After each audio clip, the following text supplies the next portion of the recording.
देश दुनिया च वसते पंजाबियों जी आया। मैं हरजिंदर सिंह रंधावा, तुसीं देख रहे हो पंजाब टैलीविजन और मेरे नाल इस वेले ने सरदार इकबाल सिंह लालपुरा जिहड़े कि भारतीय जनता पार्टी के कौमी बुलारे ने। सरदार साहब जी आया।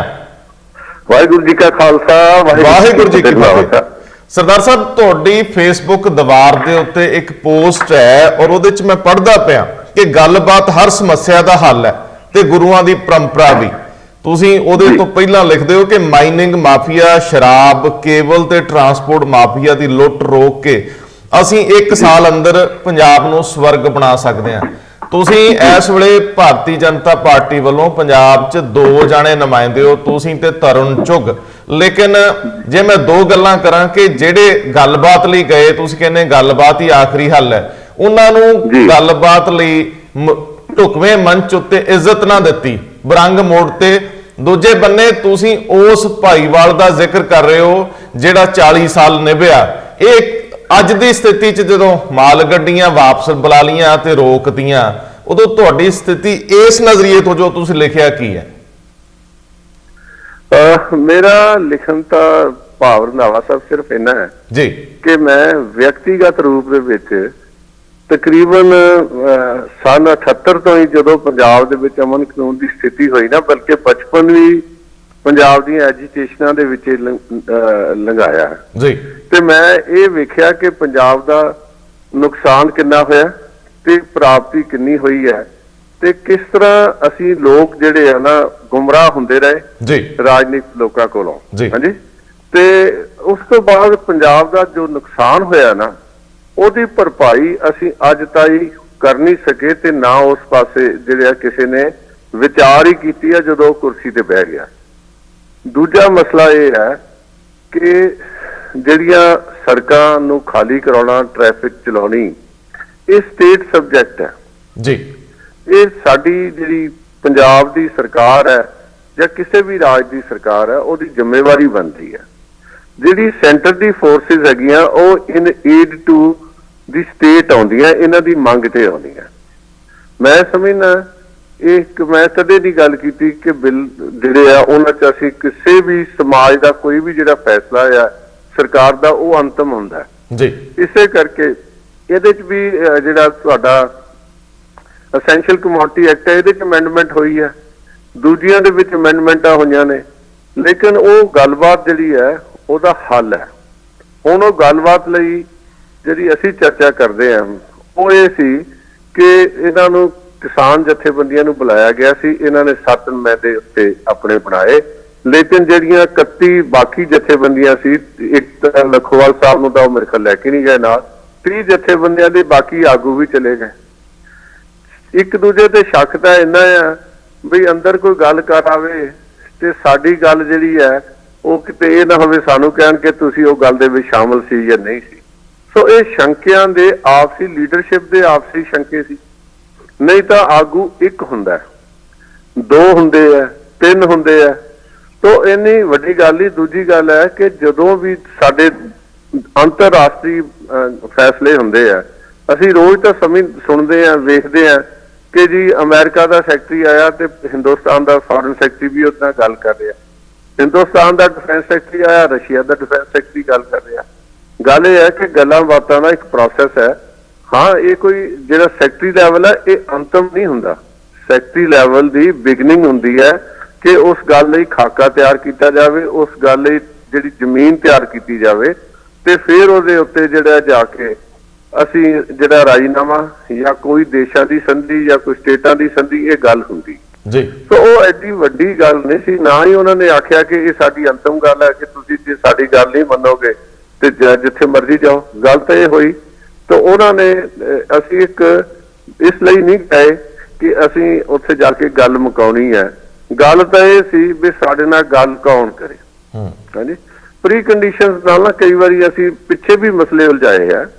ਅਸੀਂ ਇੱਥੇ ਬੜੇ ਬੜੇ ਅੱਛੇ ਲੋਕ ਆਏ ਗੱਲਬਾਤ ਕਰਾਉਣ ਲਈ। ਤਰਲੋਚਨ ਸਿੰਘ ਰਿਆਸਤੀ ਜੀ ਦਾ ਕਤਲ ਹੋਇਆ ਇਸੇ ਕਰਕੇ ਕਿ ਉਹ ਵਿਚਾਰਾ ਰਾਜੀਨਾਮਾ ਕਰਾਉਣਾ ਚਾਹੁੰਦਾ ਸੀ, ਪੰਜਾਬ ਦੀ ਸ਼ਾਂਤੀ ਦੇਖਣਾ ਚਾਹੁੰਦਾ ਸੀ। ਇੱਥੇ ਸੁਸ਼ੀਲ ਮੁਨੀ ਜੀ ਵੀ ਆਏ, ਸੁਨੀਲ ਜਿਹੜੇ ਆ ਦੱਤ ਜੀ ਵੀ ਆਏ ਪੈਦਲ ਚੱਲ ਕੇ, ਹੋਰ ਬੜੇ ਲੋਕ ਆਏ ਜਿਨ੍ਹਾਂ ਬੰਦਿਆਂ ਨੇ ਸਾਹਿਬ ਸਵਰਨ ਸਿੰਘ ਹੋਰਾਂ ਨੇ ਵੀ ਵਿਚੋਲਗੀ ਦੀ ਗੱਲ ਕੀਤੀ ਤੇ ਅਸੀਂ ਉਦੋਂ ਉਹਨਾਂ ਦੀ ਗੱਲ ਨਹੀਂ ਸੀ ਕਿਸੇ ਨੇ ਪੰਜਾਬ ਦੇ ਲੋਕਾਂ ਨੇ ਮੰਨੀ। ਜਿਹੜੇ ਐਜੀਟੇਸ਼ਨ ਦੇ ਵਿੱਚ ਸੀ, ਬਲਕਿ ਉਹਨਾਂ ਨੂੰ ਦੁਸ਼ਮਣ ਸਮਝ ਲਿਆ। ਤੇ ਰਿਜ਼ਲਟ ਕੀ ਹੈ ਉਹ ਅਸੀਂ ਸਾਰਾ ਜਿਹੜਾ ਪੰਜਾਬ ਹੈ ਹੁਣ ਭੁਗਤ ਰਿਹਾ। ਸਰਦਾਰ ਸਾਹਿਬ ਗੱਲ ਹੈ, ਗੱਲ ਕਿਸਾਨਾਂ ਨੂੰ ਕਰਨੀ ਚਾਹੀਦੀ ਹੈ ਜੀ, ਕਿਸਾਨਾਂ ਨੂੰ ਕਰਨੀ ਨਹੀਂ ਚਾਹੀਦੀ ਜੀ, ਸਟੇਟ ਨੂੰ ਗੱਲ ਕਰਾਉਣੀ ਵੀ ਚਾਹੀਦੀ ਹੈ। ਨਹੀਂ ਪਰ ਸਰਦਾਰ ਸਾਹਿਬ ਹਾਲਾਤ ਕਈ ਵਾਰੀ ਮੁੜ ਕੇ ਉੱਥੇ ਹੀ ਆ ਜਾਂਦੇ ਆ ਜਿੱਥੇ ਅਸੀਂ ਉਹਨਾਂ ਨੂੰ ਇਤਿਹਾਸਕ ਕਹਿ ਦਿੰਦੇ ਆ। ਜਦੋਂ ਉਹ ਦੌਰ ਜਿਹਦਾ ਤੁਸੀਂ ਜ਼ਿਕਰ ਕੀਤਾ, ਜਿਹਦੇ ਤੁਸੀਂ ਗਵਾ ਰਹੇ ਹੋ, ਉਹਦੇ ਵਿੱਚ ਵੀ ਸਟੇਟ ਦੀ ਵੀ ਜਿੱਦ ਸੀ, ਸੈਂਟਰ ਦੀ ਜਿੱਦ ਸੀ, ਇੱਧਰ ਗੱਲਬਾਤ ਹੁੰਦੀ ਸੀ, ਉਧਰੋਂ ਲੋਹੇ ਦਾ ਥਣ ਬਣ ਜਾਂਦਾ ਸੀ। ਇਸ ਵਾਰੀ ਵੀ ਮੰਨ ਲਓ ਕਿ ਤੁਸੀਂ ਇਹ ਜਥੇਬੰਦੀਆਂ ਦਾ ਜ਼ਿਕਰ ਕਰਦੇ ਹੋ ਕਿ ਇਹ ਤੇ ਮੁੱਠੀ ਭਰ ਨੇ ਆਪਸ ਵਿੱਚ ਵੰਡੇ ਹੋਏ ਆ, ਪਰ ਜੇ ਉਹ ਬਹੁਤ ਥੋੜੇ ਆ ਤੇ ਵੰਡੇ ਹੋਏ ਆ, ਤੁਹਾਨੂੰ ਲੱਗਦਾ ਇਹਦੀ ਕੋਈ ਬਹੁਤੀ ਸਾਰਥਿਕਤਾ ਨਹੀਂ? ਪੂਰੇ ਪੰਜਾਬ ਨੂੰ ਸਟੇਕ ਤੇ ਕਿਉਂ ਲਾਤਾ ਗਿਆ? ਪੂਰੇ ਪੰਜਾਬ ਨੂੰ ਇਸ ਵੇਲੇ ਜੇ ਮਾਲ ਗੱਡੀਆਂ ਰੁਕਦੀਆਂ ਨੇ ਤੇ ਸਾਜੇ ਤੁਸੀਂ ਸਾਰੀ ਨੁਮਾਇੰਦਗੀ ਨਹੀਂ ਮੰਨਦੇ 31 ਨੂੰ, ਤੇ ਫਿਰ ਜਿਹੜੇ ਖੇਤਾਂ ਦੇ ਵਿੱਚ ਖਾਦ ਆਉਣੀ ਆ, ਕੋਲਾ ਆਉਣਾ, ਘਰ ਘਰ ਬਿਜਲੀ ਜਾਣੀ ਆ, ਮਾਲ ਗੱਡੀਆਂ ਰੋਕਣ ਦਾ ਕੀ ਕਾਰਨ ਸੀ? ਆਖਰ ਲੋਕ ਪੁੱਛਣਗੇ ਨਾ ਵੀ ਜੇ ਇਹ ਬਹੁਤੇ ਚੰਗੇ ਨਹੀਂ ਤੇ ਸਟੇਟ ਜਿਹੜੀ ਆ ਉਹ ਵੀ ਤਾਂ ਜਿੱਦ ਕਰਕੇ ਬਹਿ ਗਈ ਵੀ ਪੰਜਾਬ ਨੂੰ ਸਬਕ ਸਿਖਾ ਦੇਣਾ। ਸੋ ਮੈਨੂੰ ਲੱਗਦਾ ਤੁਹਾਨੂੰ ਪੰਜਾਬ ਵਾਲਿਆਂ ਨੂੰ, ਪੰਜਾਬ ਦੀ ਬੀਜੇਪੀ ਨੂੰ ਇਹ ਗੱਲ ਪਹੁੰਚਾਉਣੀ ਚਾਹੀਦੀ ਆ ਕਿ ਤੁਸੀਂ ਇੱਕ ਬੰਨੇ ਪੂਰੀ ਸਟੇਟ ਖੜੀ ਕਿਉਂ ਕਰ ਰਹੇ ਹੋ, ਇੱਕ ਬੰਨੇ ਤੋਂ ਗੱਲ ਤਾਂ ਕਿਸਾਨੀ ਦੀ ਹੈ। ਦੇਖੋ ਗੱਲ ਇਹ ਹੈ, ਅਸੀਂ ਜਿਹੜੀ ਜਿੱਥੋਂ ਤੱਕ ਕਿਸਾਨੀ ਦੀ ਗੱਲ ਹੈ, ਮੈਂ ਆਪ ਕਿਸਾਨ ਹਾਂ। ਮੈਂ ਤਾਂ ਇਹ ਬਲਕਿ ਮੈਂ ਤਾਂ ਰਹਿੰਦਾ ਵੀ ਪਿੰਡ 'ਚ ਹੈ। ਜਿਹੜੇ ਬਹੁਤੇ ਲੋਕ ਹੈ ਨਾ ਉਹ ਪਿੰਡ ਛੱਡ ਕੇ ਤੇ ਸ਼ਹਿਰਾਂ ਵੱਲ ਨੂੰ ਚਲੇ ਗਏ ਆ ਜੀ। ਮੈਂ ਤਾਂ ਜਦੋਂ ਤੋਂ ਰਿਟਾਇਰ ਹੋਇਆ ਆ ਕੇ ਆਪਣੇ ਪਿੰਡ ਹੀ ਬਹਿ ਗਿਆ ਤੇ ਖੇਤੀ ਹੀ ਮੇਰਾ ਕੰਮ ਹੈ ਤੇ ਖੇਤੀ ਹੀ ਕਰਦਾ ਜੀ। ਗੱਲ ਇਹ ਹੈ ਕਿ ਅਸੀਂ ਗੱਲਬਾਤ ਲਈ ਕਦੇ ਕੇਂਦਰ ਸਰਕਾਰ ਨੇ ਇਹ ਨਹੀਂ ਕਿਹਾ ਕਿ ਅਸੀਂ ਗੱਲਬਾਤ ਨਹੀਂ ਕਰਾਂਗੇ। ਕੇਂਦਰ ਸਰਕਾਰ ਨੇ ਕਿਸੇ ਦੇ ਇਹ ਨਹੀਂ ਕਿਹਾ ਕਿ ਅਸੀਂ ਗੱਡੀਆਂ ਨਹੀਂ ਚਲਾਵਾਂਗੇ। ਚਲਾਉਣੀਆਂ ਤਾਂ ਹੈ ਜੇ ਪੰਜਾਬ ਦੇ ਉੱਤੇ ਟ੍ਰੈਫਿਕ ਜਿਹੜੀ ਆ ਇਹ ਚਾਲੂ ਕਰਨਗੇ। ਇਹਨਾਂ ਨੂੰ ਚਾਹੀਦਾ, ਇਹ ਹੁਣ ਜਿਹੜੀ ਪੰਜਾਬ ਦੀ ਸਰਕਾਰ ਹੈ ਇਹ ਤਾਂ ਬਿਲਕੁਲ ਹੀ ਨਾ ਤਾਂ ਕਿਸਾਨਾਂ ਨੂੰ ਭਰੋਸੇ 'ਚ ਲੈ ਸਕੀ ਹੈ। ਕੀ ਦੱਸੋ ਨਾ, 1-2 ਬਿੱਲ ਇਹਨਾਂ ਨੇ ਇੱਥੇ ਅਮੈਂਡ ਕਰ ਦਿੱਤੇ, 3 ਬਿੱਲ, ਬਲਕਿ 4 ਬਿਜਲੀ ਬਿੱਲ ਵੀ ਨਾਲ ਜੋੜ ਲਿਆ। ਕੀ ਉਹਦੇ ਨਾਲ ਕਿਸਾਨ ਸ਼ਾਂਤ ਹੋ ਗਏ? ਜਦੋਂ ਅਸੀਂ ਬਿੱਲ ਪਾਸ ਕਰਕੇ ਇੱਕ ਫੈਸਲਾ ਦੇ ਦਿੱਤਾ ਵੀ ਅਸੀਂ ਕਿਸਾਨਾਂ ਦੇ ਹਿੱਤ 'ਚ ਆਹ ਗੱਲ ਕਰ ਦਿੱਤੀ ਹੈ, ਕੀ ਉਹ ਕਿਸਾਨਾਂ ਦੇ ਹਿੱਤ 'ਚ ਗੱਲ ਹੈ? ਕੀ ਕਿਸਾਨ ਉਹਦੇ ਨਾਲ ਸੈਟੀਸਫਾਈ ਹੋ ਗਏ? ਦੇਖੋ ਇਹ 3 ਪਾਰਟੀਆਂ ਬਣ ਗਈਆਂ। ਇੱਕ ਬਣ ਗਈ ਕਿਸਾਨ ਜਿਹੜਾ ਆਮ ਕਿਸਾਨ ਹੈ, ਇੱਕ ਬਣ ਗਿਆ ਉਹਦੇ ਰਾਜਨੀਤਿਕ ਲਾਭ ਲੈਣ ਵਾਲੇ ਸਰਕਾਰ ਜਿਹੜੀ ਸਾਡੀ ਵਿੱਚ ਹੀ ਸਰਕਾਰ ਸ਼ਾਮਲ ਹੈ, ਵਿੱਚ ਦੂਜੇ ਬੰਦੇ ਸ਼ਾਮਲ ਹੈ ਜਿਨ੍ਹਾਂ ਨੇ ਆਪ ਕਿਸਾਨ ਨੂੰ ਸੱਚੀ ਗੱਲ ਨਹੀਂ ਦੱਸਦੇ ਕਿ ਸਾਡੀ ਭਾਈ ਲੋੜ ਤਾਂ ਇੱਥੇ। ਅੱਜ ਜਦੋਂ ਇਹਨਾਂ ਨੇ ਜਿਹੜਾ ਖੇਤੀਬਾੜੀ ਦਾ contract act, farming act pass ਕੀਤਾ ਪੰਜਾਬ ਨੇ, ਕੀ ਉਹ ਤੋਂ ਬਾਅਦ 50 ਸਾਲਾਂ ਦੇ ਵਿੱਚ ਕਿੰਨੇ ਜਿਹੜੇ ਹੈ ਕਾਰਪੋਰੇਟ ਹਾਊਸਿਸ ਨੇ ਇੱਥੇ ਜ਼ਮੀਨਾਂ ਤੇ ਕਬਜ਼ੇ ਕਰ ਲਏ? ਨੰਬਰ 1। ਨੰਬਰ 2, ਇਹ ਦੱਸਣ ਦੀ ਲੋੜ ਹੈ ਕਿ ਉਸ ਜਿਹੜਾ ਐਕਟ ਜਿਹੜਾ ਅਮੈਂਡਡ ਹੈ ਉਹਦੇ 'ਚ ਕਾਰਪੋਰੇਟ ਦਾ ਨਾਂ ਹੀ ਹੈ ਨਹੀਂ, ਵਿਅਕਤੀ ਦਾ ਨਾਂ ਹੈ। ਹੁਣ ਜੱਟ ਜਿਹੜੇ ਆ ਪਹਿਲਾਂ ਵੀ ਪਹਿਲੀ ਠੇਕੇ ਤੇ ਦਿੰਦੇ ਆ ਕਿ ਨਹੀਂ ਦਿੰਦੇ, ਤੇ ਲਿਸਟ ਕੋਈ ਹੁੰਦੀ ਨਹੀਂ। ਤੇ ਹੁਣ ਇਹ ਜਿਹੜੀ ਹੈ, ਇਹ ਦੇਖੋ ਇਹ ਸਾਰਾ ਵਿਚਾਰਨ ਦੀਆਂ ਗੱਲਾਂ ਨੇ। ਅਸੀਂ ਕਿਸਾਨ ਹੈ, ਕਿਸਾਨਾਂ ਦੇ ਨਾਲ ਹੈ। ਅਸੀਂ ਕੇਂਦਰ ਸਰਕਾਰ ਵੀ ਜਿਹੜੀ ਐਪਰੋਪਰੀਏਟ ਬਾਡੀ ਹੈ, ਜਿਹੜੀ ਕੁਰਸੀ ਹੈ, ਅਸੀਂ ਉਹਦੇ ਵੀ ਸੰਪਰਕ 'ਚ ਹੈ। ਉਹਨਾਂ ਨੂੰ ਵੀ ਕਹਿੰਦੇ ਆ ਕਿ ਕਿਸਾਨਾਂ ਨਾਲ ਗੱਲ ਕਰਕੇ ਨਹੀਂ ਸਰਦਾਰ ਸਾਹਿਬ, ਕਿਸਾਨਾਂ ਦੇ ਜਿਹੜੇ ਤੌਖਲੇ ਆ, ਜਿਹੜੀ ਉਹਨਾਂ ਨੂੰ ਸ਼ੰਕੇ ਹੈ, ਜਿਹੜੇ ਉਹਨਾਂ ਨੂੰ ਲੱਗਦਾ ਹੈ ਉਹਨਾਂ ਦੇ ਹਿੱਤ 'ਚ ਨਹੀਂ, ਉਹਨਾਂ ਨੂੰ ਇਹਨਾਂ ਦਾ ਨਿਵਾਰਨ ਕੀਤਾ ਜਾਵੇ, ਨਿਵਰਤੀ ਕੀਤੀ ਜਾਵੇ। ਗੱਲ ਇਹ ਹੈ ਜੀ ਕਿ ਤੁਸੀਂ ਜਦੋਂ ਇੱਥੇ ਦੀ ਗਵਰਨਮੈਂਟ ਨੂੰ ਕਹਿੰਦੇ ਹੋ, ਕੈਪਟਨ ਅਮਰਿੰਦਰ ਸਿੰਘ ਦੀ ਨੂੰ, ਉਹ ਤਾਂ ਸਾਰੇ ਦੇ ਸਾਰੇ ਆਪਣੇ ਵੋਟ ਬੈਂਕ ਤੇ ਕੇਂਦਰਿਤ ਨੇ, ਤੁਹਾਨੂੰ ਵੀ ਪਤਾ ਹੈ। ਉਹ ਆਪਣੀ ਇਸ ਜਿਹੜੀ ਮੂਵਮੈਂਟ ਆ ਇਹਦੇ ਖਿਲਾਫ ਨਹੀਂ ਜਾ ਸਕਣਗੇ, ਲੇਕਿਨ ਕੇਂਦਰ ਤਾਂ ਇਹ ਇਸ ਵੇਲੇ ਟਕਰਾਅ ਤੋਂ ਬਚ ਸਕਦਾ ਹੈ ਨਾ, ਜੇਕਰ ਬਚਾਉਣਾ ਹੋਵੇ ਕਿ ਇੱਕ ਪਾਸੇ ਮਾਲ ਗੱਡੀਆਂ ਖੋਲ ਕੇ ਗੱਲ ਤੁਰਦੀ ਹੋ ਸਕਦੀ ਸੀ। ਹੌਲੀ ਹੌਲੀ ਤੁਸੀਂ ਨੈਗੋਸੀਏਸ਼ਨਸ ਵੱਲ ਕਿਉਂ ਨਹੀਂ ਵਧੇ? ਵੱਡਾ ਸਵਾਲ ਹੈ ਕਿ ਸਾਰੇ ਦਾ ਸਾਰਾ ਟਕਰਾਅ ਤਾਂ 2 ਧਿਰਾਂ 'ਚ ਹੋ ਗਿਆ। ਇੱਕ ਬੰਨੇ ਪੰਜਾਬ ਹੋ ਗਿਆ, ਦੂਜੇ ਬੰਨੇ ਕੇਂਦਰ ਹੋ ਗਿਆ। ਤੁਸੀਂ ਬਹੁਤ ਬਿਹਤਰ ਕੇਂਦਰ ਵਾਲੇ ਤਾਂ ਕਹਿ ਸਕਦੇ ਆ ਕਿ ਅਮਰਿੰਦਰ ਗਲਤ ਕਰ ਰਿਹਾ। ਅਮਰਿੰਦਰ ਸਿੰਘ ਦੀ ਮਜਬੂਰੀ ਹੈ ਕਿ ਜੇ ਉਹ ਇੱਕ ਲਫ਼ਜ਼ ਵੀ ਇਸ ਤਰ੍ਹਾਂ ਸੜਕਾਂ ਖਾਲੀ ਕਰਾਉਣ ਵੱਲ ਤੁਰ ਪਏ ਤੇ ਉਹ ਤੁਹਾਨੂੰ ਹੀ ਪਤਾ ਕਿ ਸਾਰੇ ਦਾ ਸਾਰਾ ਰੋਜ਼ ਚੰਡੀਗੜ੍ਹ ਵੱਲ ਹੋ ਜਾਣਾ। ਸੋ ਇਹ ਤਾਂ ਮਜਬੂਰੀਆਂ ਦੇ ਮਾਰੇ ਆ। ਪਰ ਤੁਸੀਂ ਤਾਂ ਪੰਜਾਬ ਦੀ ਰੂਹ ਨੂੰ ਜਾਣਦੇ ਹੋ ਸਰਦਾਰ ਇਕਬਾਲ ਸਿੰਘ ਲਾਲਪੁਰਾ ਜੀ, ਤੁਸੀਂ ਕੇਂਦਰ ਨੂੰ ਸਮਝਾਉਣ ਲਈ ਸਮਰੱਥ ਕਿਉਂ ਨਾ ਹੋ ਸਕੇ, ਜਾਂ ਤੁਹਾਡੀ ਸੁਣਦੇ ਹੀ ਨਹੀਂ? ਨਹੀਂ ਨਹੀਂ, ਐਸੀ ਗੱਲ ਨਹੀਂ ਹੈਗੀ। ਕੇਂਦਰ ਹਮੇਸ਼ਾ ਹੀ ਗੱਲਬਾਤ ਲਈ ਤਿਆਰ ਹੈ ਜੀ। ਕੇਂਦਰ ਹਮੇਸ਼ਾ ਹੀ ਗੱਲਬਾਤ ਲਈ ਤਿਆਰ ਹੈ। ਗੱਲਬਾਤ ਜਿਹੜੀ ਹੈ ਹਮੇਸ਼ਾ, ਮੈਨੂੰ ਤੁਹਾਨੂੰ ਮੈਂ ਵੱਡੇ ਲੀਡਰ ਦਾ ਨਾਮ ਤਾਂ ਨਹੀਂ ਲਵਾਂਗਾ, ਉਹਨਾਂ ਨਾਲ ਮੇਰੀ ਕਿਤੇ ਸਰਵਿਸ ਦੇ ਵਿੱਚ 18 ਸਾਲ ਜਿਹੜੀ ਹੈ ਨਾ ਆਪਸੀ ਮੁਖਾਲਫਤ ਰਹੀ ਜੀ। ਲੀਡਰ ਉਹ ਵੀ ਬੜੇ ਵਧੀਆ ਸੀ, ਗਲਤ ਮੈਂ ਵੀ ਨਹੀਂ ਸੀ, ਉਹ ਵੀ ਗਲਤ ਨਹੀਂ ਸੀ ਜੀ। ਤੇ 18 ਸਾਲ ਬਾਅਦ ਕਿਸੇ ਬੜੇ ਵੱਡੇ ਬੰਦੇ ਨੇ ਬਿਠਾਇਆ ਕਿ ਤੁਸੀਂ ਬਹਿ ਕੇ ਨਾ ਰਾਜੀਨਾਮਾ ਕਰ ਲਓ, ਗੱਲ ਕਰੋ ਮੁਕਾਉਣ ਦੀ।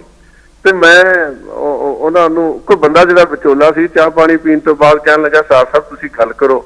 ਉਹ ਕਹਿਣ ਲੱਗਾ ਯਾਰ ਮੈਂ ਤਾਂ ਲੜਾਈ ਘਰ ਛੱਡ ਕੇ ਆਇਆ, ਮੈਂ ਕੀ ਗੱਲ ਕਰਨੀ, ਸਾਡੀ ਮੁੱਕ ਗਈ ਗੱਲ। ਇਹ ਮੇਰਾ ਇੰਟਰਸਟ ਵੇਖਣ, ਮੈਂ ਇਹਨਾਂ ਦਾ ਇੰਟਰਸਟ ਵੇਖਾਂ। ਹੁਣ ਗੱਲ ਤਾਂ ਇਹ ਹੈ ਕਿ ਜਿਹੜੇ ਕੇਂਦਰ ਸਰਕਾਰ ਕੋਲ ਜਾ ਕੇ, ਜੇ ਤਾਂ ਅਸੀਂ ਉਹਨਾਂ ਨਾਲ ਬਹਿ ਕੇ ਇਸ ਕਰਕੇ ਆਏ ਆ ਜੀ, ਅਸੀਂ ਗੱਲ ਮੁਕਾਉਣ ਆਏ ਆ, ਸਾਡੇ ਆ 5-4 ਤੌਖਲੇ ਹੈਗੇ ਆ, ਸਾਨੂੰ ਆ ਸ਼ੰਕੇ ਆ, ਸਾਡੀਆਂ ਜਿਹੜੇ ਸਸਪੀਸ਼ਨ ਹੈ, ਇਹਦਾ ਹੱਲ ਕਰੋ।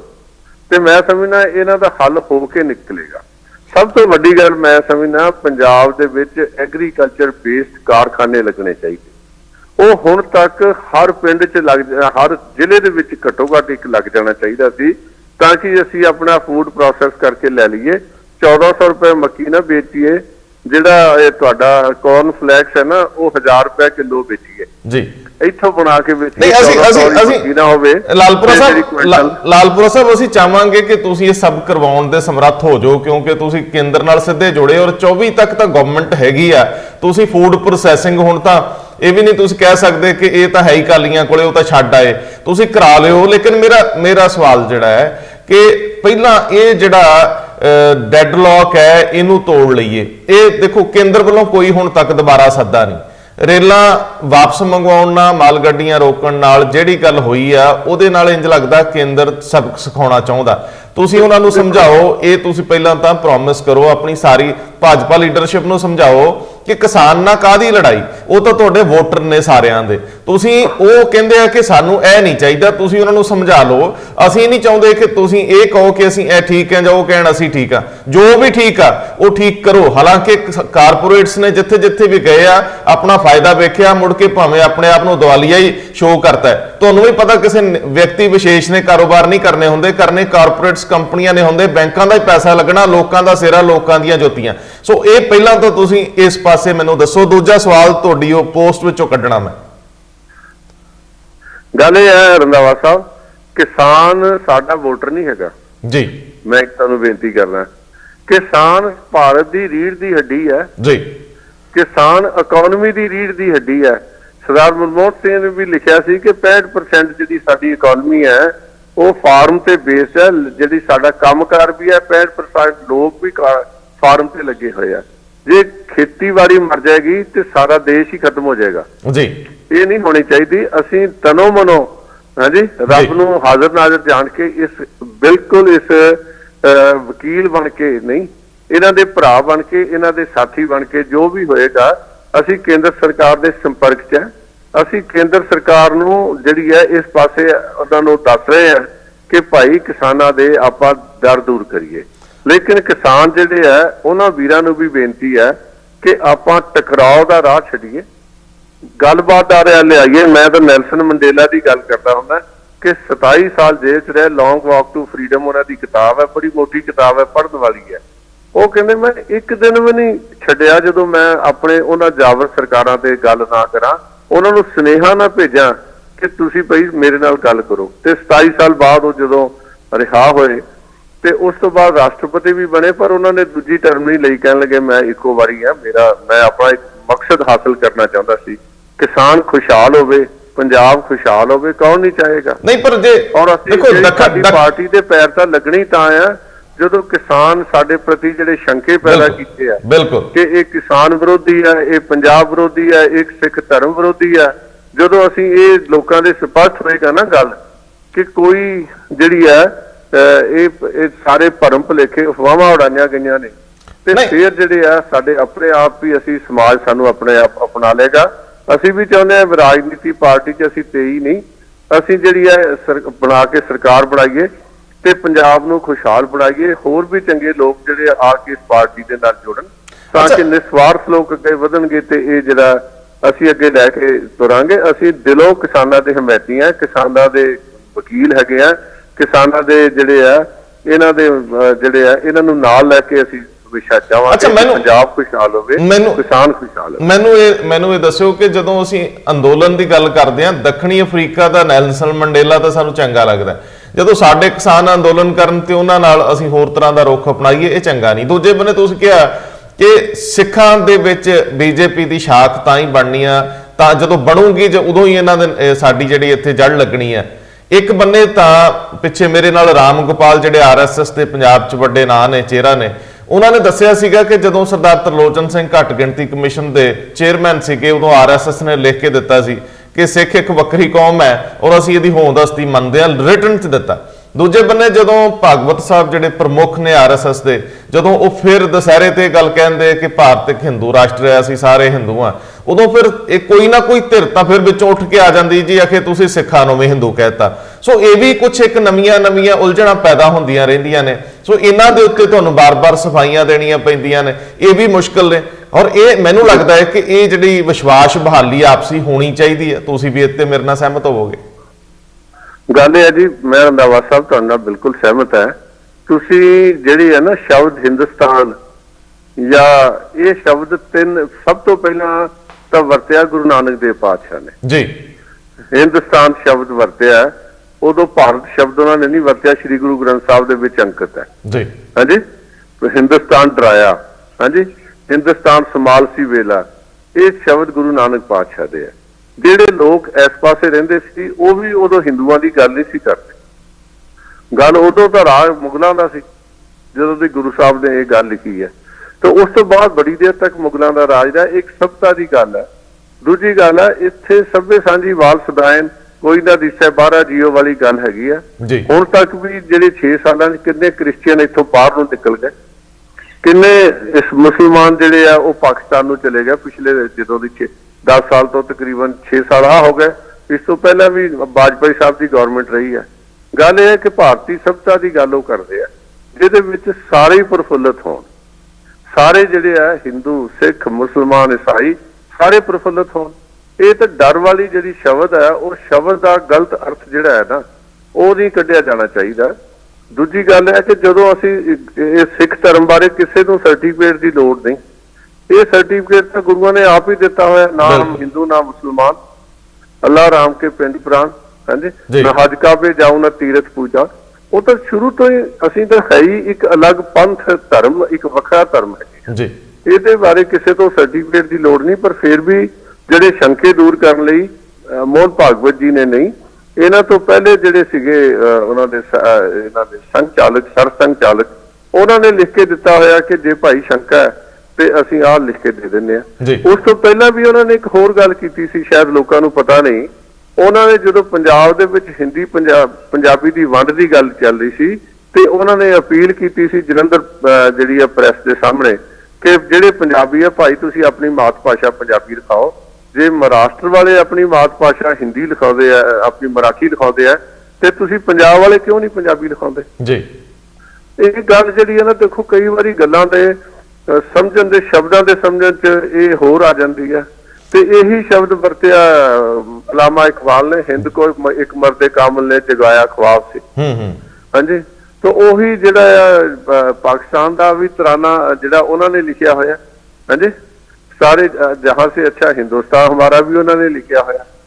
ਇਹਨਾਂ ਸ਼ਬਦਾਂ ਦੀਆਂ ਭਾਵਨਾ ਦੇ ਪਿੱਛੇ ਜਾਣ ਦੀ ਗੱਲ ਹੈਗੀ ਹੈ, ਨਾ ਕਿ ਜਿਹੜਾ ਅਸੀਂ ਇਹਨਾਂ ਚੀਜ਼ਾਂ ਨੂੰ ਲੈ ਕੇ ਕੁਝ ਜਿਹੜੀ ਅਸੀਂ ਤਕਰਾਰਬਾਜ਼ੀ ਕਰੀਏ। ਉਦੋਂ ਉਹਨਾਂ ਨੇ ਕਿੱਥੇ ਲਿਖ ਦਿੱਤਾ ਕਿ ਸਾਰੇ ਮੁਸਲਮਾਨ ਇੱਥੋਂ ਚਲੇ ਜਾਣ? ਨਹੀਂ, ਤੁਸੀਂ ਠੀਕ ਹੋ ਤੁਸੀਂ ਆਪਣੀ ਜਗ੍ਹਾ ਠੀਕ ਹੋ।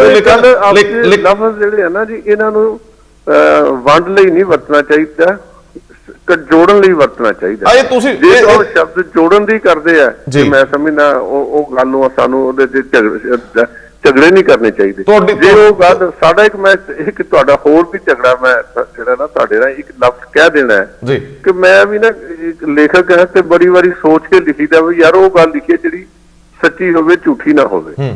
ਮੈਂ ਸਟੱਡੀ ਕਰ ਰਿਹਾ ਸੀ ਕਿ ਜਿਹੜੇ ਬਹੁਤ ਸਾਰੇ ਸਾਡਾ ਭਾਈਚਾਰਾ ਜਿਹੜਾ ਆ ਉਹਨੂੰ ਕ੍ਰਿਸਚੀਅਨਟੀ ਵੱਲ ਲਿਆਂਦਾ ਜਾ ਰਿਹਾ, ਉਹਨਾਂ ਨੂੰ ਸੱਚ ਆ ਝੂਠ ਆ, ਜਗ੍ਹਾ ਜਗ੍ਹਾ ਝਗੜੇ ਹੁੰਦੇ ਆ। ਸਾਡੇ ਇੱਥੇ ਜਿੰਨੇ ਲੋਕ ਪੁਰਾਣੇ ਬੈਠੇ ਸੀਗੇ ਸੈਟਲ, ਉਹਨਾਂ ਨੂੰ ਦੁਬਾਰਾ ਇਸਲਾਮ ਵੱਲ ਵੀ ਲੈ ਕੇ ਆ ਗਏ ਇੱਥੇ ਚੱਲ ਰਿਹਾ, ਜਗ੍ਹਾ ਜਗ੍ਹਾ ਉਹਨਾਂ ਦੀ ਰਿਵਾਈਵਲ ਹੋ ਰਹੀ ਹੈ, ਮਸਜਿਦਾਂ ਬਣ ਰਹੀਆਂ। ਉਹ ਪਹਿਲਾਂ ਲੋਕ 47 ਵੇਲੇ ਕੋਈ ਸਿੱਖ ਬਣ ਗਏ ਸੀ, ਕੋਈ ਹਿੰਦੂ ਬਣ ਗਏ ਸੀ, ਅੱਜ ਉਹ ਮੁੜ ਕੇ ਇਸਲਾਮ ਦੇ ਵਿੱਚ ਆ ਗਏ। ਲੇਕਿਨ ਇੱਕ ਬੰਦਾ ਵੀ ਕੀ ਅਸੀਂ ਕਹਿ ਸਕਦੇ ਹਾਂ, ਸਾਡੇ ਵੀ ਜਿਹੜਾ ਬੰਦਾ ਜੀ ਫਲਾਣਾ RSS ਨੇ ਉਹਨੂੰ ਸਿੱਖ ਤੋਂ ਹਿੰਦੂ ਬਣਾ ਦਿੱਤਾ। RSS ਤੇ ਦੋਸ਼ ਹੈ ਕਿ ਇਹ ਜਾਲੀ ਸਿੱਖ ਬਣਾ ਰਹੀ ਹੈ। ਜੇ ਉਹ ਜਾਲੀ ਹੈ ਤੇ ਅਸੀਂ ਉਹਨਾਂ ਨੂੰ ਅਸਲੀ ਬਣਾ ਲਈਏ, ਉਹ ਤਾਂ ਸਾਡੇ ਫੋਲਡ ਚ ਆ ਗਏ ਨਾ, ਭਾਵੇਂ ਜਾਰੀ ਬਣ ਕੇ ਆ ਗਏ, ਤੇ ਅਸੀਂ ਉਹਨਾਂ ਨੂੰ ਸਿੱਖ ਕਿਉਂ ਨਹੀਂ ਬਣਾ ਸਕਦੇ? ਨਹੀਂ ਦੇਖੋ, ਇਹ ਗੱਲਾਂ ਜਿਹੜੀਆਂ ਨਾ ਇਹ ਸ਼ੰਕੇ ਪੈਦਾ ਕਰਕੇ ਗੱਲ ਆਪਣੀ ਜ਼ਿੰਮੇਵਾਰੀ ਤੋਂ ਭੱਜਣਾ। ਅੱਜ ਦਰਬਾਰ ਸਾਹਿਬ ਦੇ ਸਾਹਮਣੇ ਜੋ ਕੁਝ ਹੋ ਰਿਹਾ, ਮੈਂ ਕਹਿੰਦਾ ਵੀ ਹਰ ਸਿੱਖ ਲਈ ਇਹ ਸ਼ਰਮ ਦੀ ਗੱਲ ਹੈ ਜੀ। ਔਰ ਉੱਥੇ ਹੀ ਸਭ ਤੋਂ ਵੱਡੀ ਸੀਟ ਹੈ ਜਥੇਦਾਰ ਸ਼੍ਰੀ ਅਕਾਲ ਤਖਤ ਸਾਹਿਬ ਦੀ ਜੀ। ਵਿਅਕਤੀ ਕੋਈ ਵੀ ਹੋਵੇ, ਸੀਟ ਇੰਪੋਰਟੈਂਟ ਹੁੰਦੀ ਹੈ। ਕੀ ਉਹਨਾਂ ਨੇ ਕਿ ਉਦਮ ਕੀਤਾ ਉਹਨਾਂ ਦਾ ਬਹਿ ਕੇ ਗੱਲ ਮੁਕਾਉਣ ਦੀ? ਕੀ ਉਹਦੇ ਲਈ ਵੀ ਕੋਈ ਬਾਹਰਲੀ ਏਜੰਸੀ ਜ਼ਿੰਮੇਵਾਰ ਹੈ? ਹਾਂਜੀ, ਸੋ ਇਹ ਚੀਜ਼ਾਂ ਨੇ। ਪੰਜਾਬ ਦਾ ਭਲਾ ਹੋਣਾ ਲੰਬੀ ਸੋਚ ਨਾਲ, ਗੁਰੂਆਂ ਦੀ ਸੋਚ ਨਾਲ। ਮੈਂ ਤਾਂ ਹਮੇਸ਼ਾ ਕਹਿੰਦਾ, ਭਾਵੇਂ ਮੈਂ ਰਾਜਨੀਤਿਕ ਬੰਦਾ, ਲੇਕਿਨ ਮੈਂ ਹਮੇਸ਼ਾ ਲੰਬਰਦਾਰ ਰਿਹਾ ਕਿ ਪੰਜਾਬ ਨਾ ਹਿੰਦੂ ਨਾ ਮੁਸਲਮਾਨ, ਪੰਜਾਬ ਜਿਉਂਦਾ ਗੁਰਾਂ ਦੇ। ਬਿਲਕੁਲ ਠੀਕ ਹੈ, ਤੁਹਾਡੇ ਨਾਲ ਮੈਂ ਇਸ ਕਰਕੇ ਸਹਿਮਤੀ ਪ੍ਰਗਟ ਕਰਦਾ ਹਾਂ ਕਿ ਜਦੋਂ ਕੋਈ ਪੰਥ ਨਿਆਰਾ ਹੈ ਤੇ ਉਹਨੂੰ ਕਿਸੇ ਤੋਂ ਹੋਰ ਤੋਂ ਸਰਟੀਫਿਕੇਟ ਲੈਣ ਦੀ ਲੋੜ ਕਿਉਂ ਪਵੇ? ਜੇ ਉਹਦੇ ਅੰਦਰ ਡਾਰੀ ਕਿਉਂ ਪੈਦਾ ਹੋਣ? ਜੇ ਉਹਦੀ ਆਪਣੀ ਲੀਕ ਬੜੀ ਲੰਬੀ ਹੈ, ਉਹ ਦੂਜਿਆਂ ਨਾਲੋਂ ਵੱਡੀ ਹੈ, ਤੇ ਫਿਰ ਉਹਨੂੰ ਦੂਜਿਆਂ ਵੱਲ ਵੇਖਣ ਦੀ ਲੋੜ ਨਹੀਂ। ਆਖਰ ਸਾਡੇ ਅੰਦਰ ਦੇ ਡਰ ਬਾਹਰ ਆਉਂਦੇ। ਦੂਜੀ ਗੱਲ ਤੁਹਾਡੀ ਠੀਕ ਹੈ ਕਿ ਸ਼੍ਰੀ ਅਕਾਲ ਤਖਤ ਸਾਹਿਬ ਦੇ ਜਥੇਦਾਰ ਦਾ ਰੁਤਬਾ ਬਹੁਤ ਵੱਡਾ ਹੈ। ਮੌਜੂਦਾ ਜਥੇਦਾਰ ਇਹ ਸਾਰੇ ਮਸਲੇ ਸੁਲਝਾਉਣ ਦੇ ਵਿੱਚ ਅਜੇ ਚੁੱਪ ਨੇ। ਕਿਉਂ ਚੁੱਪ ਨੇ? ਉਹਨਾਂ ਦੀ ਕੀ ਮਜਬੂਰੀ ਪਤਾ ਨਹੀਂ। ਇਸ ਤੋਂ ਅੱਗੇ ਮੈਂ ਥੋੜਾ ਜਿਹਾ ਤੁਰਦਾ, ਮੈਂ ਇਹ ਸਰਦਾਰ ਸਾਹਿਬ ਤੁਹਾਨੂੰ ਜ਼ਰੂਰ ਪੁੱਛਣਾ ਚਾਹੂੰਗਾ। ਤੁਸੀਂ ਲਿਖਦੇ ਹੋ ਕਿ ਪੰਥ ਦੇ ਨਾਂ ਤੇ ਲੱਗੇ ਹਰ ਮੋਰਚੇ 'ਚ ਪ੍ਰਾਪਤੀ ਸਿਫਰ ਆ। ਧਰਮਜੋਤ ਦੇ ਨਾਂ ਤੇ ਨੌਜਵਾਨ ਮਰਵਾ ਕੇ ਕੇਵਲ ਕਾਤਲਾਂ ਨੂੰ ਇਨਾਮ, ਅਹੁਦੇ ਤੇ ਰਾਜਨੀਤਿਕ ਕੁਰਸੀਆਂ ਦੇਣ ਵਾਲੇ ਕੀ ਪੰਥਕ ਹਨ ਜਾਂ ਕੌਮ ਦੇ ਦੁਸ਼ਮਣ? ਦੂਜੇ ਬੰਨੇ ਤੁਸੀਂ ਮਾਈਨਿੰਗ ਦੀ ਵੀ ਗੱਲ ਕੀਤੀ, ਹੋਰ ਵੀ ਗੱਲਾਂ। ਸੰਕੇਤ ਕਿੱਧਰ ਨੂੰ ਕਰ ਰਹੇ ਹੋ? ਦੇਖੋ, ਸੰਕੇਤ ਤਾਂ ਮੈਂ ਬੜੀ ਸਪਸ਼ਟ ਕਰ ਰਿਹਾ ਜੀ, ਸਾਰਿਆਂ ਦੇ ਪਾਸੇ ਜੀ। ਮੈਂ ਤਾਂ ਇਹ ਕਹਿਣਾ ਵੀ ਜਿਨ੍ਹਾਂ ਨੇ ਖਾਲਿਸਤਾਨ ਦਾ ਮਤਾ ਲਿਖਿਆ ਨਾ ਜੀ, ਅਨੰਦਪੁਰ ਸਾਹਿਬ ਰੈਜ਼ੋਲੂਸ਼ਨ, ਉਹਨਾਂ ਦੇ ਵਿੱਚੋਂ ਘੱਟੋ ਘੱਟ 3 ਤਾਂ ਮੁੱਖ ਮੰਤਰੀ ਰਹੇ ਜੀ। ਬਰਨਾਲਾ ਸਾਹਿਬ ਵੀ ਦਸਤਖਤ ਕਰਨ ਵਾਲਿਆਂ 'ਚ ਸੀ, ਕੈਪਟਨ ਅਮਰਿੰਦਰ ਸਿੰਘ ਜੀ ਵੀ ਦਸਤਖਤ ਕਰਨ ਵਾਲਿਆਂ 'ਚ ਸੀ, ਤੇ ਬਾਦਲ ਸਾਹਿਬ ਵੀ ਦਸਤਖਤ ਕਰਨ ਵਾਲਿਆਂ ਸੀ। ਇਹਨਾਂ ਨੂੰ ਆਪਣੀ ਗੱਲ ਤੇ ਖੜੇ ਹੋਣਾ ਚਾਹੀਦਾ। ਗੱਲ ਖਤਮ ਹੋਈ। ਇਹ ਤਾਂ ਸ਼੍ਰੀ ਅਕਾਲ ਤਖਤ ਸਾਹਮਣੇ ਅੰਮ੍ਰਿਤਸਰ ਮਾਨ ਸਾਹਿਬ ਤਾਂ ਨਹੀਂ, ਚਲੋ ਉਹਨਾਂ ਨੂੰ ਮੁੱਖ ਮੰਤਰੀ ਬਣਨ ਦਾ ਮੌਕਾ ਨਹੀਂ ਮਿਲਿਆ, MLA ਜਿਹੜੇ MP ਰਹੇ ਆ, ਤੇ ਲੇਕਿਨ ਤੁਸੀਂ ਅੰਮ੍ਰਿਤਸਰ ਐਲਾਨਨਾਮੇ ਦੀ ਗੱਲ, ਤੁਸੀਂ ਅੰਮ੍ਰਿਤਸਰ ਐਲਾਨਨਾਮੇ ਦੀ ਗੱਲ ਕਰਦੇ ਹੋ? ਮੈਂ ਅੰਮ੍ਰਿਤਸਰ ਐਲਾਨਨਾਮੇ ਦੀ ਗੱਲ ਕਰਦਾ ਜੀ। ਲੇਕਿਨ ਗੱਲ ਕੌਣ ਹੈਗਾ? ਕਿਉਂ ਤੁਸੀਂ ਗੁੰਮਰਾਹ ਕਰਦੇ ਹੋ?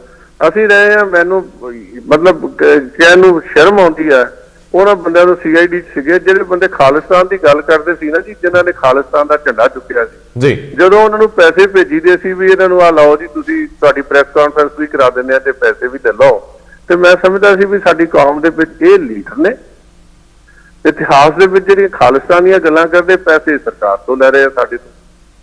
ਕਿਸ ਤਰ੍ਹਾਂ ਦੇ ਲੀਡਰ ਹੈਗੇ ਆ ਇਹਨਾਂ ਦੇ? ਕੀ ਇਹਨਾਂ ਦੀਆਂ ਜਿਹੜੀਆਂ ਹੈਗੀਆਂ, ਇਹ ਲੋਕ ਐਕਸਪੋਜ਼ ਹੋਣੇ ਚਾਹੀਦੇ ਆ। ਮੈਨੂੰ ਪਤਾ ਇੱਕ ਬੰਦਾ ਜਿਹੜਾ ਪੰਥਕ ਕਮੇਟੀ ਮੈਂਬਰ ਸੀ, ਬੜੀ ਉਹਨਾਂ ਨੇ ਹੋਇਆ, ਉਹ ਬਾਅਦ ਹੈਗਾ, ਤੇ ਗੱਡੀਆਂ ਸਰਕਾਰੀ ਤੇ ਹਥਿਆਰ ਤੇ ਪੈਸਾ ਜਿਹੜਾ ਆ ਉਹ ਮੇਰੇ ਹੁੰਦਿਆਂ ਦਫ਼ਤਰੋਂ ਗਿਆ। ਐਸੀ ਗੱਲ ਹੈ ਕਿ ਸਰਕਾਰੀ ਨੌਕਰੀ ਚ ਹੁੰਦੇ ਬਹੁਤ ਕੁਝ ਪਤਾ ਹੁੰਦਾ। ਅਸੀਂ ਨਹੀਂ ਚਾਹੁੰਦੇ ਕਿ ਕਿਸੇ ਵਿਅਕਤੀ ਦੇ ਉੱਤੇ ਐਸੀ ਗੱਲ ਕੀਤੀ ਜਾਵੇ, ਕਿਉਂਕਿ ਕੋਈ ਸਰਕਾਰੀ ਭੇਦ ਰੱਖਣ ਦੀ ਵੀ ਅਸੀਂ ਸਹੁੰ ਖਾ ਕੇ ਕੁਰਸੀਆਂ ਤੇ ਬੈਠੀਦਾ। ਲੇਕਿਨ ਜਦੋਂ ਕੌਮ ਦੀ ਗੱਲ ਹੁੰਦੀ ਹੈ ਨਾ, ਫਿਰ ਕਈ ਵਾਰੀ ਇਹ ਹੁੰਦਾ ਕਿ ਇਹ ਗੱਲ ਲੋਕਾਂ ਦੇ ਸਾਹਮਣੇ ਚਲੀ ਜਾਣੀ ਚਾਹੀਦੀ ਹੈ ਕਿ ਭਾਈ ਇਹਨਾਂ ਲੋਕਾਂ ਤੋਂ ਬਚੋ। ਅੱਛਾ, ਇਹ ਪੰਜਾਬ ਤਰੱਕੀ ਕਰਨੀ ਹੈ, ਅਸੀਂ ਪੰਥ ਨੇ ਤਰੱਕੀ ਕਰਨੀ ਹੈ। ਜਿਵੇਂ ਆਪ ਜੀ ਨੇ ਕਿਹਾ, ਮੈਂ 100% ਸਹਿਮਤ ਹੈ ਕਿ ਗੁਰੂ ਦੇ ਪੰਥ ਨੂੰ ਤਾਂ ਕੋਈ ਮਾਰ ਹੀ ਨਹੀਂ ਸਕਦਾ ਜੀ।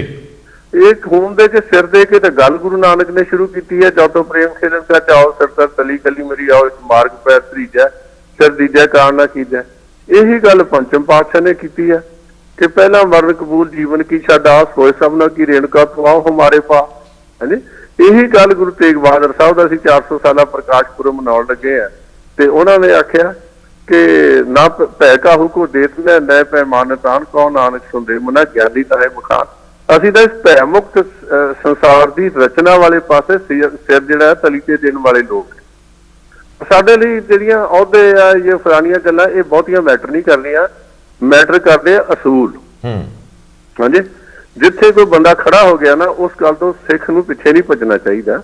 ਅਸੀਂ ਲੰਬੀ ਸੋਚ ਲੈ ਕੇ ਚੱਲੇ ਸੀ ਔਰ ਉਸ ਸੋਚ ਨੂੰ ਅੱਗੇ ਅੱਗੇ ਵਧਣਾ ਚਾਹੀਦਾ ਸੀਗਾ। ਅਸੀਂ ਪੰਜਾਬ ਦੇ ਵਿੱਚ ਨਹੀਂ, ਸਾਰੇ ਭਾਰਤ ਦੇ ਵਿੱਚ ਜਿਹੜੀ ਸਾਡੀ ਪਨੀਰੀ ਹੈ, ਜੇ ਅਸੀਂ ਅਲੀਗੜ੍ਹ ਦੀ ਰਾਮਲੀਲਾ ਕਰਾ ਸਕਦੇ ਹਾਂ ਜਿੱਥੇ ਕੋਈ ਬੰਦੇ ਅਲਾਓ ਨਹੀਂ ਸੀ ਕਰਦੇ, ਉਸ ਤੋਂ ਬਾਅਦ ਅਸੀਂ ਮੈਂ ਕਹਿੰਦਾ ਸੰਤ ਅਤਰ ਸਿੰਘ ਹੋਰਾਂ ਨੇ ਹਿੰਦੂ ਯੂਨੀਵਰਸਿਟੀ ਦੀ ਨੀਂਹ ਪੱਥਰ ਰੱਖਿਆ ਜਾ ਕੇ। ਬੜੀਆਂ ਪੁਰਾਣੀਆਂ ਮਿਸਾਲਾਂ ਨੇ। ਅਸੀਂ ਦੂਰ ਦੂਰ ਤੱਕ ਸਾਡੇ ਕੇਂਦਰ ਸੀ, ਪਟਨਾ ਸਾਡਾ ਪ੍ਰਚਾਰ ਕੇਂਦਰ ਸੀ, ਆਗਰਾ ਸਾਡਾ ਪ੍ਰਚਾਰ ਕੇਂਦਰ ਸੀ। ਪੁਰਾਣੇ ਪੜ੍ਹ ਕੇ ਤਾਂ ਦੇਖੋ ਨਾ ਭਾਈ ਗੁਰਦਾਸ ਦੀਆਂ ਪਾੜਾਂ ਜੀ, ਉਹ ਅਸੀਂ ਕਿਉਂ ਬੰਦ ਕਰਾ ਲਏ? ਅੱਛਾ, ਮੈਂ ਇੱਕ ਵੱਖਰਾ ਵਿਸ਼ਾ ਹੈ, ਗੱਲ ਤਾਂ ਰਾਜਨੀਤੀ ਦਾ ਵਿਸ਼ਾ। ਮੈਂ ਇਹਨਾਂ ਵਿਸ਼ਿਆਂ ਤੇ ਤੁਹਾਡੇ ਨਾਲ ਗੱਲ ਕਰਾਂਗੇ। ਮੈਨੂੰ ਜਾਂਦੇ ਜਾਂਦੇ ਇਹ ਦੱਸ ਦਿਓ ਕਿ ਬੀਜੇਪੀ ਪੰਜਾਬ ਦੀ ਰਣਨੀਤੀ ਕੀ ਹੈ? ਤੁਸੀਂ ਕਿਉਂਕਿ ਸਭ ਤੋਂ ਜ਼ਿਆਦਾ ਸਾਹਮਣੇ ਫੇਸ ਕਰ ਰਹੇ ਹੋ ਵਿਰੋਧ। ਦਿੱਲੀ 'ਚ ਸ਼ਾਇਦ ਉਹਨਾਂ ਅਸਰ ਨਾ ਹੁੰਦਾ ਹੋਵੇ, ਤੁਹਾਨੂੰ ਹਰ ਦਿਨ ਸਾਹਮਣਾ ਕਰਨਾ ਪੈ ਰਿਹਾ। ਕਿਸਾਨੀ ਅੰਦੋਲਨ ਤੁਹਾਡੇ ਘਰਾਂ ਤੱਕ ਫੈਲ ਗਿਆ। ਹੁਣ ਸਵਾਲ ਇਹ ਹੈ ਕਿ ਤੁਸੀਂ ਅਪਰੋਚ ਕਿਹੋ ਜਿਹੀ ਰੱਖੋਗੇ? ਤੁਹਾਡੀ ਕੋਈ ਆਪਣੀ ਰਣਨੀਤੀ ਹੈ ਦਿੱਲੀ ਨੂੰ ਇਹ ਗੱਲ ਸਮਝਾਉਣ ਦੀ ਕਿ ਪੰਜਾਬ ਠੀਕ ਹਾਲਾਤ 'ਚ ਨਹੀਂ? ਤੁਹਾਨੂੰ ਲੱਗਦਾ ਹੈ ਕਿ ਇਸ ਅੰਦੋਲਨ ਨਾਲ ਹੁਣ ਤੁਰੰਤ ਗੱਲਬਾਤ ਆਰੰਭ ਦੇਣੀ ਚਾਹੀਦੀ ਆ ਔਰ ਸੱਦਾ ਕੇਂਦਰ ਵੱਲੋਂ ਹੋਣਾ ਚਾਹੀਦਾ ਇੱਕ ਵੱਡੇ ਪੱਧਰ ਤੇ? ਗੱਲ ਇਹ ਹੈ ਜੀ, ਜਿਹੜਾ ਦੁਬਾਰਾ ਮਾਹੌਲ ਤਿਆਰ ਹੋਣਾ ਚਾਹੀਦਾ। ਮੈਂ ਆਪਣਾ ਰੋਲ ਰੰਧਾਵਾ ਸਾਹਿਬ ਪੂਰਾ ਪਲੇ ਕਰਾਂਗਾ। ਮੈਂ ਸਾਰੀਆਂ ਕਿਸਾਨ ਜਥੇਬੰਦੀਆਂ ਨਾਲ ਜਾਤੀ ਤੌਰ ਤੇ ਵੀ ਸੰਪਰਕ ਪੈਦਾ ਕਰਾਂਗਾ, ਲੇਕਿਨ ਉਹਨਾਂ ਨੂੰ ਬੇਨਤੀ ਵੀ ਕਰਾਂਗੇ ਆਪਾਂ ਗੱਲ ਨੂੰ ਮੁਕਾਈਏ ਤੇ ਮੁਕਾ ਕੇ ਜਿਹੜੀ ਆ ਪੰਜਾਬ ਨੂੰ ਖੁਸ਼ਹਾਲੀ ਵਾਲੇ ਪਾਸੇ ਲੈ ਕੇ ਜਾਈਏ। ਕੇਂਦਰ ਸਰਕਾਰ ਵੀ ਗੱਲ ਕਰਨ ਨੂੰ ਤਿਆਰ ਹੈ। ਉਹਨਾਂ ਨੇ ਕਦੇ ਨਹੀਂ ਕਿਹਾ ਕਿ ਹਮ ਬਾਤ ਨਹੀਂ ਕरेंगे।